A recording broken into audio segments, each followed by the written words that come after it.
Hola, muy buenos días. A ver, para el siguiente tema, que es sobre el desarrollo de software y los ciclos de vida de la programación, quiero empezar con un pequeño vídeo de introducción sobre la programación, conceptos muy básicos para saber que lo tenemos todos claros. Estoy seguro que nos lo han explicado muchas veces, que es un programa, que es un código de programación, pero vamos a hacer un pequeño repaso de 5 minutos. ¿Vale? Cuando hablamos de programación, principalmente hablamos de tres factores diferentes: el algoritmo, el código de programación y el programa. Tenemos que tener bien claro qué son estos tres conceptos. El algoritmo son las reglas o las normas o los pasos que yo debo de seguir para solucionar un problema. Por ejemplo, si me proponen un programa de login de usuario, pues yo sé que los pasos a seguir serán pedir usuario, pedir contraseña y verificar que esa relación usuario y contraseña pues esté autorizada, ¿no? Eso es un poco el algoritmo, el pensamiento de qué tengo que hacer para solucionar el problema.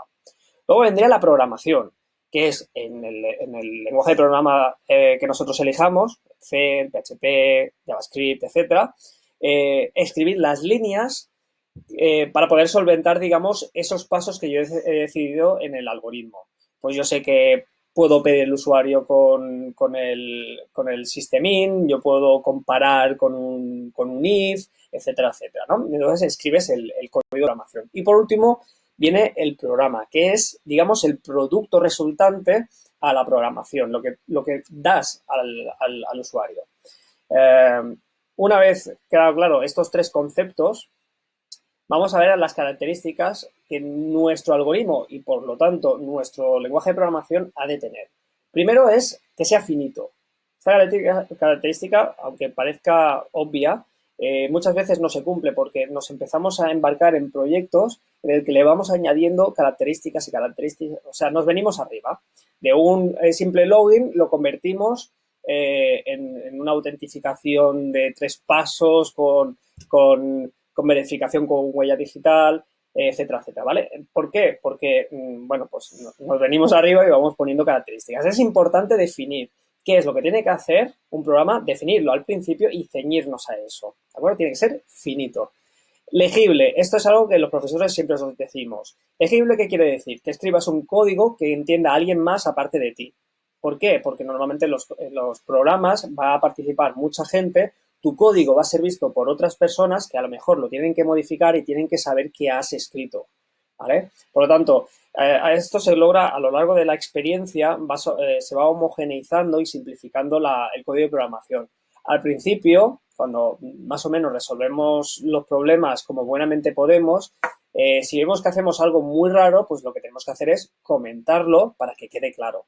Y luego con el tiempo revisarlo y modificarlo para que esa cosa un poco estrambótica que tú habías programado se convierta en algo más estándar y más fácil de leer. También en legible está en el tema de nombrar las variables de manera que se sepa a simple vista que van a almacenar, etcétera, etcétera, ¿vale? Portable, esto quiere decir que tú creas un sistema de manera o un programa que sea fácilmente extrapolable a diferentes plataformas o a diferentes sistemas. Que no estén, por ejemplo, un programa que tú estás ejecutando en un servidor que se rompe, que sea fácilmente coger ese programa y meterlo en otro servidor. Que sea fácilmente movible y que no tenga una vinculación directa, todo lo que se pueda, con la máquina que lo está ejecutando. Modificable también es un concepto que se va aprendiendo con el paso del tiempo y es utilizar una estructura de manera que si en el futuro van a haber cambios, sean fáciles de realizar, ¿vale? Por ejemplo, no sé, se pide hacer un juego de mesa online que tiene como regla que se puede tirar el dado 3 veces. Y tú escribes en tu código fuente todo el juego en base a estos 3 tiros. Por ejemplo, los arrays son de longitud 3, los fors haces que sea desde 0 hasta i menor o igual a 3, 3, 3, 3 por todos lados. Y llega un día en el que el dueño del juego te dice, oye, que esto de las 3 tiradas es demasiado, quiero que me las cambies a 2. Y entonces tienes que modificar todos los 3 que hay en tu programa por 2. Hubiera sido mucho más sensato escribir una constante que sea 3 y que todo tu programa, digamos, esté funcionando en base a esa constante. Con pasarla a 2 ya haces que se modifique todo el juego sin, digamos, haber tenido que repasar todo el código, ¿vale? Esa es una característica muy, muy importante en el mantenimiento de software, que es el modificable. Escalable. Pues quiere decir que a lo mejor ahora es un login, pero en un futuro, cuando se decida en otra planificación, pues añadimos pues que se envíe un mail cuando alguien se registra o que tenga autentificación por 2 pasos y que el programa que tú has hecho inicialmente sea fácilmente ampliable, ¿de acuerdo? Eficiencia. Bueno, cuando hablamos de eficiencia, sobre todo en evitar lo que son bucles innecesarios, líneas de procesamiento que no son útiles, que a lo mejor estamos haciendo una serie de cálculos que se podrían hacer de una manera mucho más simple. Esto de la eficiencia, sobre todo, se tiene en cuenta hoy en día que tenemos máquinas más potentes en piezas de software que son muy grandes, ¿no? Las que estamos desarrollando al principio, pues tampoco es importante, pero sí que es importante tener presente que tenemos que ser eficientes, ¿no? A la hora de hacer el cálculo de las operaciones. Estructurado, bueno, es un poco ligado al legible y escalable, un poco, digamos, todas estas características están unidas entre sí. Quiere decir que tú tienes un inicio, tienes un desarrollo de una serie de ejecuciones y tienes un final. No hay saltos extraños que te redirigen a lugares inhóspitos de tu programación. Generalmente ya los lenguajes de programación ya están hechos de manera que no se permita al programador saltar o hacer saltos un poquito extraños, ¿vale? Y luego que sea modular. Y esto creo que es la base angular de toda la programación, porque lo que nos dice es, en vez de crear un código enorme, una gran función, todo, digamos que toda la programación se puede normalmente dividir en funciones más pequeñitas. Siempre, siempre, siempre es recomendable tirar por la máxima modulación posible, porque modular una función de 100 líneas en 100 funciones de una línea no es menos eficiente, no gasta más recursos porque hayan más líneas escritas, ni muchísimo menos, ¿vale? A nivel de recursos es exactamente lo mismo. Y fijaos, si lo hacéis modular, indirectamente conseguís que sea más modificable, que sea más legible y que sea más escalable. Y, por supuesto, más estructurado. ¿De acuerdo? O sea que es importante esto de la programación modular y ya dejar de crear funciones de 20, 30, 40 líneas, que seguro se pueden hacer en diferentes funciones. ¿Vale? Entonces, aquí hago una breve introducción al tema de ciclos de vida, que lo vamos a profundizar en el siguiente vídeo, que simplemente lo que nos dice es, del momento en que nosotros empezamos a conceptualizar un programa, tenemos que pasar por una serie de pasos que son el análisis, el diseño y la programación, básicamente son estos 3 pasos, y luego la implementación y el testeo. Bueno, como lo vamos a profundizar en el siguiente vídeo, pues para que sepáis estos conceptos. En cuanto a codificación, aquí lo que es importante saber cuando hablamos de lenguaje de programación es que existen, digamos, 2 grandes familias, que son los lenguajes de bajo nivel y los lenguajes de alto nivel. Simplemente para tener un poco el conocimiento de los conceptos. El lenguaje de bajo nivel es aquel que utilizamos con un lenguaje más cercano a la máquina. ¿Vale? Por ejemplo, estos lenguajes se utilizan normalmente a nivel electrónico, en programación de placas, de dispositivos que se insertan en una placa base o que tienen una comunicación directa con un procesador. Y generalmente son muy básicos, en las que definimos pues qué almacena un registro del procesador, las operaciones aritmético-lógicas básicas que tiene el procesador, y tenemos que, digamos, funcionando, pues como dice el propio nombre, a muy bajo nivel.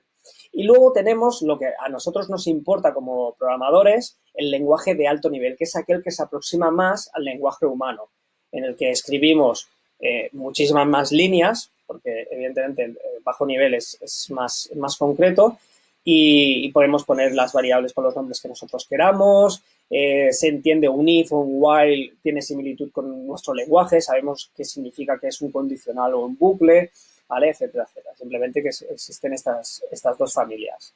Y de los lenguajes de alto nivel podemos diferenciar entre 2 grandes familias, el interpretado y el compilado, que son muy diferentes y hay que tener bien claras las diferencias. El interpretado es aquel que tú, al ejecutar el programa final, digamos, el producto final, lo que se va haciendo es, mediante un intérprete, mediante un elemento intermedio entre el usuario y el código, se van compilando línea por línea, ¿no? el if entra en el if, y entonces digamos que van sucediendo acontecimientos en la máquina a medida de que se vayan leyendo esas líneas. En cambio, en compilación, lo que hace es, coges el código fuente, haces un previo paso de compilación para conseguir que se convierta en un código máquina, un código legible a nivel de procesador y directamente lo ejecutas, ¿vale? ¿Cuáles son las diferencias? Pues bien, en el interpretador necesitas que donde se vaya a programar, donde se vaya a ejecutar el programa, haya algún intérprete. Un ejemplo son JavaScript, que necesitas un navegador que hace de intérprete. PHP, necesitas un servidor con la máquina de PHP para poderlo leer, etcétera, etcétera. ¿Vale? En cambio, un compilador, pues no hace falta. Tú lo compilas y lo extraes a cualquier máquina y ya directamente se ejecuta. Un ejemplo podrían ser los juegos, un videojuego o cualquier programa, el .exe de Windows es un programa compilado. Entonces tú lo puedes mover en cualquier sitio y no necesitas tener nada intermedio. Con solo hacer doble clic ya se ejecuta. Ahora bien, ¿cuál es la limitación? Pues que en el compilado lo que necesitas es compilar un programa específico para el sistema operativo que lo va a ejecutar. Tú no puedes hacer un lenguaje de programación compilado igual para Linux que para Windows o que para un Windows 2000 o un Windows XP, ¿vale? Porque digamos que la arquitectura es importante. En cambio, un programa interpretado da igual el sistema operativo siempre y cuando tengas el intérprete. Por ejemplo, el Firefox lo puedes tener en Linux, en Windows, si tú haces un programa y mientras haya Firefox, o por ejemplo, un programa en JavaScript, mientras haya Firefox o Chrome o cualquier navegador, pues lo vas a poder ejecutar, ¿de acuerdo? Entonces, se podría decir que en compilación es más fácil de producir y de enviar a los usuarios finales, ¿no? Lo compilas, se lo entregas y ellos ya lo ejecutarán, ¿no? Un caso particular es el caso de Java. Java es un lenguaje compilado, ¿de acuerdo? Porque tú escribes y lo que haces es compilar un archivo Java compilable. Lo que ocurre es que ese código máquina no lo ejecuta el sistema operativo, sino que lo ejecuta una máquina Java. Lo que normalmente cuando da un error es no se ha encontrado la máquina Java en el equipo. Es porque, fijaos, aquí yo mi programa .java lo compilo y tengo un compilable, pero no utilizo, o sea, es un intérprete, pero es un intérprete de un bloque compilado, ¿de acuerdo? Digamos que es la unión entre los dos, porque es compilado y necesito un intérprete que es la máquina Java. Pero la máquina Java, con que la instales en un Windows o en un teléfono o en un dispositivo de coche, por ejemplo, pues lo compila. En cuanto a eficiencia, bueno, pues esto es un poco relativo. Sí que es cierto que los lenguajes compilados son más rápidos. A la hora de ejecutar un programa compilado es mucho más sencillo porque está trabajando a un muy, muy bajo nivel y entonces el procesador como que lo ejecuta de manera directa. En cambio, los interpretados, pues, bueno, precisamente porque tienen esa fase intermedia de interpretación, a la hora de ejecutarlos son más lentos, ¿no? Se podría decir que para el usuario final son más lentos. Ahora bien, para programar, pues los interpretados a nivel de programación para nosotros son muchísimo más rápidos. ¿Por qué? Porque podemos ir programando línea por línea y ejecutar esas líneas y ver el resultado enseguida. Mientras que los lenguajes de compilación, a medida que se van haciendo más y más grandes, son necesarias, pues también para nosotros, que somos programadores, una previa compilación. Entonces, tú vas programando y cada vez que quieras hacer un testeo tienes que hacer un proceso de compilación para ver el resultado, el desarrollo, el tiempo de desarrollo se puede ampliar muchísimo. Entonces, a tener en cuenta, si tú vas a hacer una aplicación que tampoco va a haber mucha diferencia a la hora de ejecutar por el usuario, siempre es mejor para nosotros, los programadores, digamos, el tirar por la opción del interpretado. ¿De acuerdo? Un poco esto serían las dos grandes familias de los lenguajes de alto nivel. Y por último, el tema de la verificación, que también veremos en este módulo. que está compuesto por los juegos de prueba y los depuradores. El depurador es lo que el programador utiliza a lo largo del desarrollo, mientras va aplicando código, va ejecutando línea por línea para saber si tiene el comportamiento adecuado. Vosotros ya lo habéis empezado a utilizar, o sea que sabéis de qué va. Y luego el juego de pruebas es cuando tú ya has hecho definitivamente una parte del código que realiza una función determinada, se lo pasas a un equipo de testeo, o a lo mejor lo puedes hacer tú mismo, aunque siempre es recomendable que lo hagan terceras personas, para que ese equipo de testeo verifique que ese código de programación que has hecho, que ya es funcional, haga lo que tiene que hacer, sea estable, no caiga en bucles infinitos, que sea eficiente, etcétera, etcétera, etcétera. ¿De acuerdo? Bueno, no sé si me he extendido mucho, pero quería dejar claro un poquito los conceptos. Si los teníais claros, pues nada, pues ya otra vez.